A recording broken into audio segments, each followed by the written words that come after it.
Bienvenidos a otro programa más de Conversando con Correa. Un inmenso abrazo a la audiencia hispanohablante de RT. Hoy sobre un tema extremadamente interesante, un flagelo que azota a la humanidad tal vez desde el principio de la historia, pero con mayor fuerza en los actuales momentos, un enemigo de los estados, un enemigo de la sociedad. Me refiero a la corrupción. Y para aquello tenemos tal vez la persona más calificada en el mundo para hablar de corrupción. Una persona ejemplo de valentía que ha enfrentado la corrupción de los movimientos políticos, el crimen organizado, pero también el terrorismo, también las dictaduras. Se ha jugado la vida defendiendo los derechos humanos y me refiero al doctor Baltasar Garzón, jurista español. Bienvenido, Baltasar, muchas gracias por haber aceptado nuestra invitación. ¿Qué tal, presidente? Un gusto. Bueno, corrupción. Hoy tenemos un grave caso de corrupción que azota no solo América Latina, sino incluso parte del África. En verdad, 12 países, entre ellos Mozambique, Angola, son de habla portuguesa. Me refiero a la empresa constructora Odebrecht de Brasil, tal vez la constructora más grande de toda América Latina, ¿no? Que generó toda una trama de corrupción durante años, pero una de las tramas más sofisticadas que ha visto la humanidad, con un departamento especialmente dedicado a aquello y utilizando paraísos fiscales para, en cuentas secretas, depositar sobornos, coimas, etc. ¿Cómo evitar aquello? ¿A qué se debe la corrupción? Bueno, el caso Odebrecht es paradigmático en todo el mundo, efectivamente. Lo que sucede es que se ha demostrado la capacidad de penetración que algunas corporaciones, y esta es una de las más importantes, como bien decía, en el ámbito de la construcción, y no se le puso ningún tipo de cortapisa, ningún tipo de muro de contención. Una vez que la corrupción a través de las estructuras, en este caso societarias, de una corporación tan grande a través de contratos públicos o de iniciativas privadas se va extendiendo con la porosidad de la propia administración, de los propios sistemas de contratación en países como Brasil, que es inmenso, y en todos aquellos en los que esta empresa ha tenido inversiones, partiendo además de que la regulación de la corrupción internacional es algo de regulación muy reciente y por tanto hay grandes lagunas, pues tenemos el marco idóneo para que el poder del dinero, el poder de corrupción de una corporación de tantos tentáculos plasme y se instaure en las administraciones de diversos países en los que mandatarios, funcionarios o gentes que tienen relación con la administración pública se aprovechen de esa situación y entren en una dinámica que se retroalimenta. Ese es el mecanismo de la corrupción público-privada. Bueno, es que en base a mi experiencia te puedo decir, después de 10 años de conducir el gobierno ecuatoriano, que hay mucha carga ideológica en la lucha contra la corrupción. Quieren establecer, el estereotipo es que la corrupción solo se encuentra en el sector público, pero para corromper a un funcionario público se requiere normalmente alguien, persona natural o jurídica del sector privado. Y de hecho la Convención Anticorrupción de las Naciones Unidas establece que la corrupción es de funcionarios públicos, de personas naturales y jurídicas públicas, pero también privadas. Y tú has hablado que se da por la porosidad de los sistemas. ¿Pero qué sistema puede evitar que a un funcionario corrupto se le deposite un soborno en una cuenta secreta de un paraíso fiscal? Son cosas extremadamente difíciles de combatir. Yo creo que hay distintas fases, ¿no? Quizás hemos empezado por el final, que es el resultado, ¿no? Yo recuerdo una frase o una situación en la que Víctor Hugo, en una reunión con empresarios, le preguntaron: maestro, ¿qué podemos hacer para luchar y acabar con la corrupción? Y el maestro Víctor Hugo dijo: hagan ustedes escuelas, ¿no? Es decir, confrontar la corrupción sistémica o no sistémica necesita actitudes, necesita educación, necesita formación desde el propio empoderamiento de la sociedad, desde el sector público y privado. Es decir, para combatir eficazmente la corrupción tenemos que eliminar el sentido de que para muchos ciudadanos y ciudadanas del mundo no da miedo ser corrupto. Es decir, se banaliza la corrupción. En todo caso... Ahí también, antes, si me permite, me dijo algo que no quiero que se quede, aunque imagino que puede salir a lo largo de la conversación, y es la ideologización de la lucha contra la corrupción. Si quieres, después profundizamos aquello, que es muy interesante. Sí, pero yo quería apuntar solamente uno de los múltiples Porque yo casos, quiero tocar un punto que tú mencionaste, el factor cultural, sí, que es muy importante. Porque a mí me impresionó y de hecho me manifesté públicamente criticando muy duramente la lucha judicial contra la corrupción en Brasil cuando se focalizó en el Partido de los Trabajadores y cuando se focalizó en el presidente Lula. Me pareció vergonzoso lo que estaba aconteciendo y también contra la presidenta Dilma Rousseff, que como persona honesta nunca debería de haber sido eliminada políticamente por un impeachment a todas luces vergonzoso, ¿no? Y esa focalización hacia un sector concreto progresista que podía tener más o menos errores políticos, pero que se ha ido construyendo para acabar políticamente con una persona como Lula da Silva, es muy peligroso. Es hartamente peligroso porque, desde mi punto de vista, desnaturaliza lo que es la verdadera lucha contra la corrupción.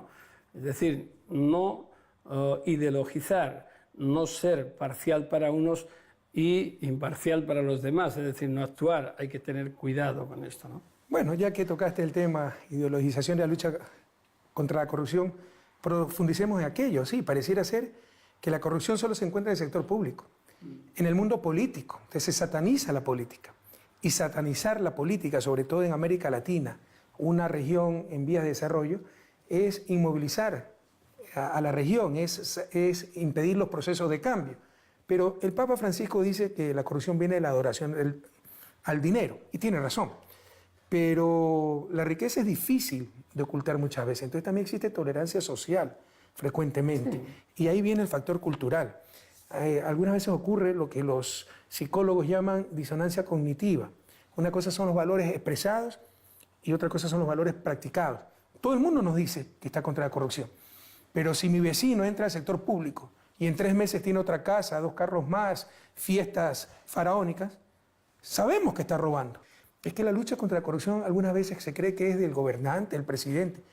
Es la lucha de todo un pueblo. Sí. E implica cambio cultural, cero tolerancia a las cosas, no solo a la corrupción, en general las cosas mal habidas, las cosas inmerecidas.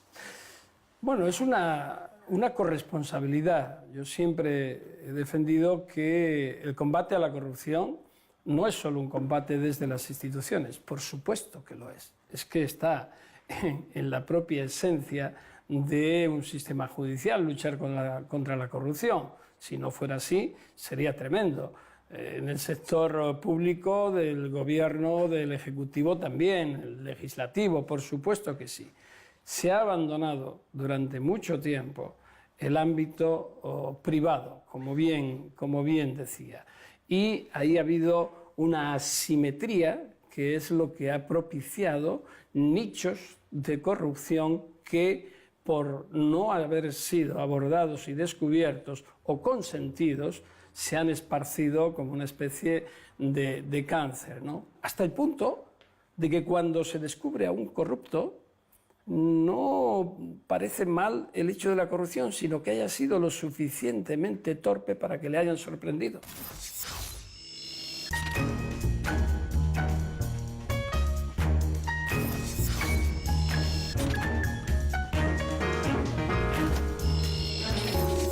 La escala de valores se invirtió y esa es una de las finalidades de la corrupción, es invertir la escala de valores de la sociedad de lo correcto hacia lo incorrecto, hasta el punto de que lo asumamos como tal y vemos, como dice el acerto bíblico, la paja en el ojo ajeno y no la viga en el nuestro. Y finalmente hay un déficit de control de la transparencia. Es decir, se combate la corrupción en el sector público hasta que se llega la persona y sale.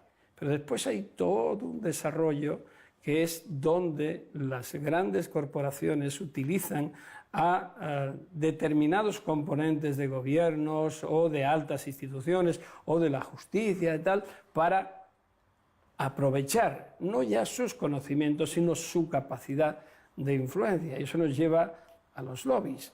Obama, el presidente Obama, el pensamiento, te iba a tocar ese tema. Intentó acabar con ellos y el propio Tribunal Supremo de Estados Unidos dijo que eran legales. Corrupción legalizada. Entonces, bueno, pues... Porque mira, lo que pasa vamos a los paraísos muchas fiscales, veces, ¿no? por ejemplo, en nuestros países, donde hay instituciones que impiden ciertas actuaciones de estas empresas transnacionales y corrompen esas empresas transnacionales para irse contra esa institucionalidad, contra la ley. Pero muchas veces, por medio del lobby, influencian las decisiones los hacedores de política y no necesitan pues corromper, porque están cambiando esas instituciones en su favor. Pero eso también es corrupción, ¿no? Y tú has hablado también de la alteración de valores, donde el que roba no es corrupto, es listo. Pero cuando ese ejemplo viene a los máximos dirigentes, entre comillas, a nivel mundial, recuerda lo que dijo Trump. Si él no paga impuestos es porque es listo. Sí. Si nadie pagara impuestos, tan listos seríamos que colapsaría pues el planeta, ¿no? Es verdad que la corrupción pública a veces se focaliza más que la privada. Para mí la privada es la base, es el germen de suciedad que se expande y corrompe todo. Pero lo que ocurre es que el sector público, y especialmente el político, es el espejo en el que nos tenemos que mirar todos los ciudadanos y todas las ciudadanas. Son nuestros modelos de referencia. Entonces, pero cuando si nos miramos y lo vemos sucio, es tremendo. Sí, pero si me permites decir una cosa bastante dura. Normalmente los estados, podemos definir al Estado como la representación institucionalizada de la sociedad, no son ni mejores ni peores que la sociedad a la cual representan. Que muchas veces también pero tienen más obligaciones. Lo utilizamos, sí, tienen responsabilidad, tienen más obligaciones, pero por eso muchas veces eludimos la nuestra, ¿no? Entonces, sí, se esconde. La corrupción está en el Estado, no, la corrupción está en la sociedad.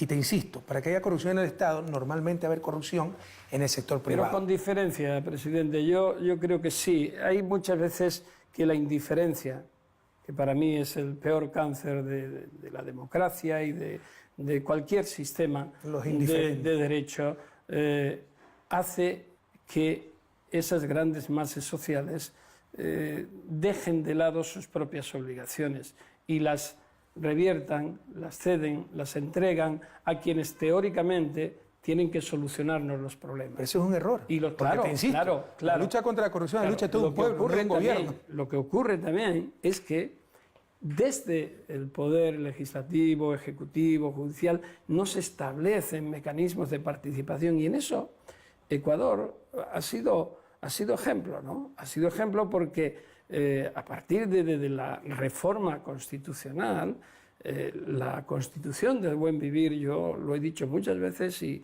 lo digo una vez más, una Constitución que no tiene igual en el mundo por lo progresista y lo integral que es, pues bueno, se crearon instituciones como el Consejo de Participación Ciudadana, por ejemplo. Es decir, es un mecanismo en el que los ciudadanos pueden y deben participar. No solamente hay que tener indignación, sino sumarle la acción. Una indignación activa para cambiar las cosas. Pero mira, has tenido la generosidad de poner como ejemplo Ecuador, donde aumentó muchísimo la participación, pero nos golpearon casos graves de corrupción. Claro, ya no es la corrupción generalizada, tolerada, institucionalizada, pero hay corrupción. Bueno, entonces, es lógico, presidente, si un país rico en recursos, con una historia hasta que llega a su gobierno, pues bastante problemática, con algunas y buenas excepciones, y hay empresas multinacionales que quieren obtener esos recursos y demás, van a emplear toda su confrontación y no lo van a hacer en forma abierta. Si cuando se encuentran un gobierno fuerte frente a ese expansionismo económico y financiero, pues con limitaciones van a combatir, y es lo que ocurrió. Bueno, y hay algún caso como el de Chevron y algún otro que evidencia perfectamente esa confrontación, pero como ocurrió también en Argentina como ocurrió también en otros países, donde esa confrontación de una especie de política neocolonial y de capitalismo salvaje intentó imponerse y hubo una serie de gobernantes que la confrontaron. Por tanto, ahí se produjo un choque impresionante que fue ejemplo y devolvió la identidad a América Latina, que ahora, pues mucho me temo que se empieza a revertir, porque el capital es lo único claro que hay que tener. Nunca va a dejar de buscar los beneficios. Le importa, yo creo que bastante poco, fortalecer democracias, acabar con ellas, si se le deja, desde luego, con tal de que tengan sus redes amplias y las manos de los beneficios llenas. Pero también está la corrupción cotidiana, ¿no? Ese burócrata que abusa de su poder para exigir cosas indebidas. Y ahí viene lo que tú manifestabas hace un momento, la educación en principios, en valores. Pero ahí también viene lo que manifestaste, el sistema, los mensajes, buscar el fin de lucro, el individualismo, el egoísmo racional, como que contradicen esos principios, esos valores, y al final del día pesan más que esos principios y esos valores. Entonces, ¿será posible ganar la batalla entre un sistema que te dice acumulen, el más exitoso es el que tiene más dinero, el egoísmo, la competencia, etcétera? Bueno, es cambiar las mentes. El tema de la transparencia, para mí es fundamental. Hay que hacer gobiernos abiertos, participativos. ¿Qué ocurre cuando se dicta una norma anticorrupción? ¿Qué sabemos que ocurre simplemente cuando hay un caso judicial? ¿Y cuántos casos más hay que no van a lo judicial? Proteger a quienes están investigando la corrupción, exigirles esa ecuanimidad y esa imparcialidad es fundamental. Controlar qué ocurre con quienes salen de un puesto de responsabilidad, las denominadas puertas giratorias. Bueno, por ejemplo, en la justicia. En mi país, en España, cualquier juez o fiscal puede salir de su carrera judicial y al día siguiente está trabajando en un despacho de abogados que lleva asuntos en el mismo tribunal que estaba 24 horas antes. Yo recuerdo en España, en 1994, algunos defendíamos la tipificación como delito de la financiación irregular de los partidos políticos. Se nos dijo casi de todo. Bien, ¿sabe cuánto tiempo se ha tardado en tipificar ese delito? 20 años. Se tipificó en 2015, después de una cadena de escándalos de corrupción. El principal de ellos es el caso Gürtel, que afecta de lleno al Partido Popular que está en el gobierno, al que el propio fiscal ha dicho que era un sistema corrupto y que había ejemplos de la corrupción más pura y más rampante. Es decir, eso es muy grave, eso es muy grave. Y se excusa, ahí es la falta de educación, con decir, bueno, es que ya esta persona, aquella, ya no está en el partido. Bueno, ¿y a mí qué me dice usted? Pero lo estaba en el momento que se produjo el comportamiento. ¿Qué mecanismos ha establecido? ¿Qué responsabilidades políticas? ¿Qué responsabilidades de las propias corporaciones que negociaron esto? Bien, no se va a acabar, pero desde luego sí que hay que hacer una serie de medidas que impongan controles. Que los controles existan en sectores tan sensibles como el de la justicia, como el de la administración, como el del poder legislativo, es decir, en todos los ámbitos y, por supuesto, también en las empresas. ¿Qué pasa con los paraísos fiscales? ¿Dónde está el combate de los paraísos fiscales? Llevamos, mire, en la Unión Europea, creo que es desde 2001, hay una iniciativa para definir, regular y erradicar, en su caso, los paraísos fiscales. Todavía no hemos conseguido en 17 años que se pongan de acuerdo. Es decir, hombre, esto es una doble moral. Pero es que esos paraísos fiscales no están en ignotas islas del Pacífico, chiquititas o más grandes, es que están en el núcleo de la Unión Europea o en el núcleo de Estados Unidos. ¿O qué pasa con Delaware, por ejemplo? ¿O qué pasa con Liechtenstein? Está en el centro de la Unión Europea, pero ¿qué pasa con las islas del Canal? Sí, van estableciendo poquito a poquito mecanismos, pero ahí hay tales dificultades para avanzar, y lo digo por experiencia propia, de 32 años como juez, para llegar a establecer un mecanismo de cooperación impresionante, que al final se te acaban todos los plazos procesales y no consigues prácticamente esa cooperación. Pero tú tocaste otro punto sumamente importante. No quiero terminar esta tan agradable conversación sin profundizar en aquello, porque a nosotros nos indigna mucho.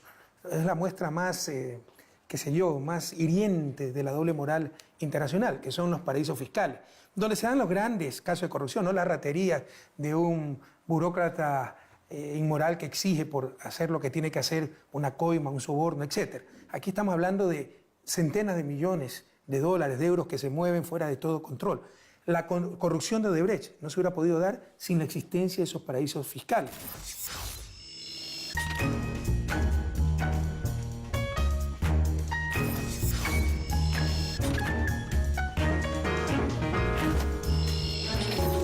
En Ecuador, si tú mueves $10.000, tienes que explicar con lujo de detalles de dónde los obtuviste, dónde van, etcétera, para evitar lavado de dinero, para evitar evasión de impuestos.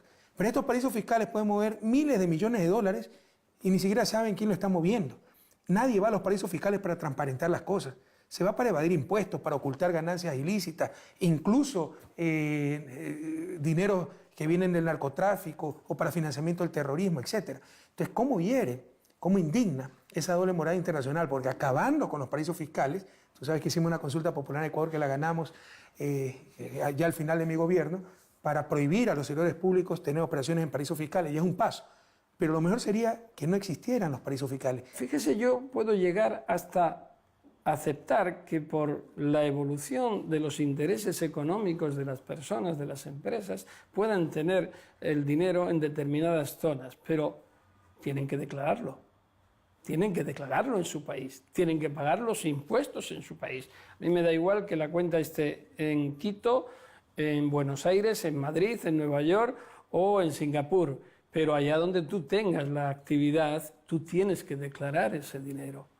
Que yo reconozco que yo he utilizado en muchas causas de terrorismo, de narcotráfico, de corrupción, personas que se arrepienten o que deciden colaborar con la justicia, pero reconozco asimismo que también hay que tener mucho cuidado con los daños que se pueden producir a las personas afectadas. Es decir, cortarle la cabeza a alguien porque se ha citado ante un tribunal a deponer, a testificar o a responder preguntas es inaceptable. Como tan inaceptable es que el individuo desaparezca, se evada y le protejan en lugares donde van para que no sea entregado y que responda de lo que debe, ¿no? Por tanto, claro que hay muchos ámbitos que cambiar todavía. La cooperación entre estados, entre sistemas, tiene que funcionar. Hay que acabar con los muros, pero eso exige una confianza, una reciprocidad, una solidaridad que muchas veces, desgraciadamente, no hay. Y no hace falta nada más que mirar un poco hacia el norte en Latinoamérica, ¿no? Y nos vamos a encontrar con ese proyecto de muro o con un presidente como Donald Trump, que yo públicamente y por escrito dije que lo que representaba era que había diseñado el manual perfecto para corromper la democracia, ¿no? Entonces, mira, lo que tú dices es muy oportuno, porque también cuando se hace show de la lucha anticorrupción es casi tan grave como la propia corrupción, y que se pierde la presunción de inocencia y cualquier corrupto dice cualquier cosa, la gente pierde del sistema. Reputación, pierde vida, familia, etcétera. Es muy serio. Y permíteme finalizar esta tan interesante conversación por donde iniciamos, la ideologización de la lucha anticorrupción.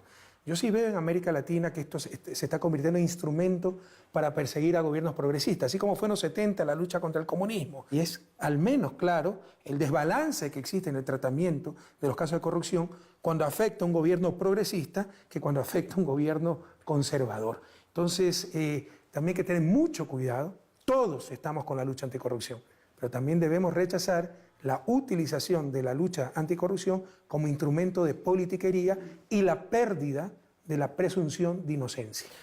No, de acuerdo, eso predica y es válido para Latinoamérica y para cualquier otro país del mundo. Pero yo voy a poner el ejemplo de Argentina.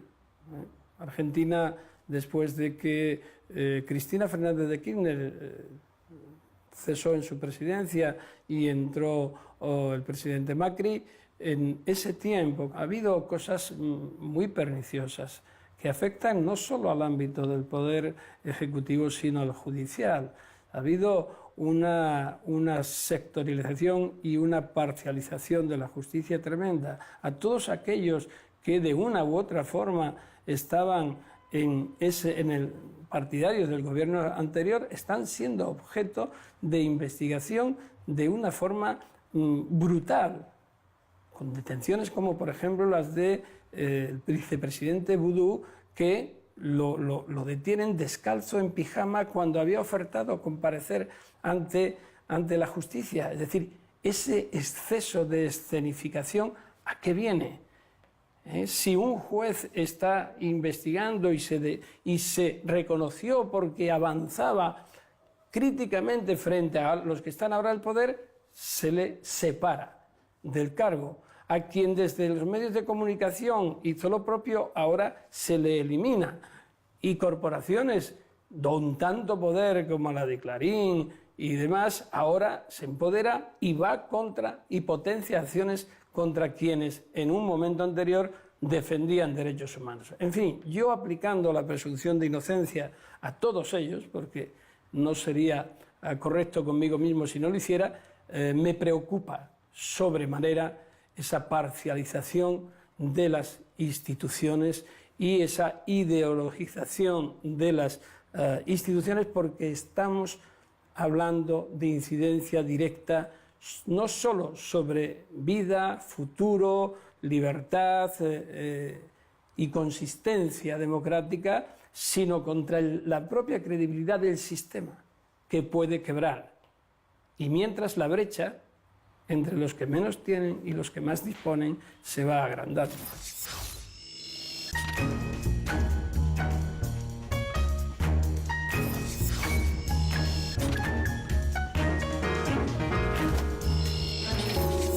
Todos a luchar contra la corrupción, por una lucha sincera, por convicción, no por conveniencia. Qué agradable y enriquecedor ha sido conversar contigo, Baltasar. Gracias por aceptar esta invitación. Y ustedes, queridos amigos, gracias por seguirnos a través de la señal de RT y hasta la próxima oportunidad. Un abrazo.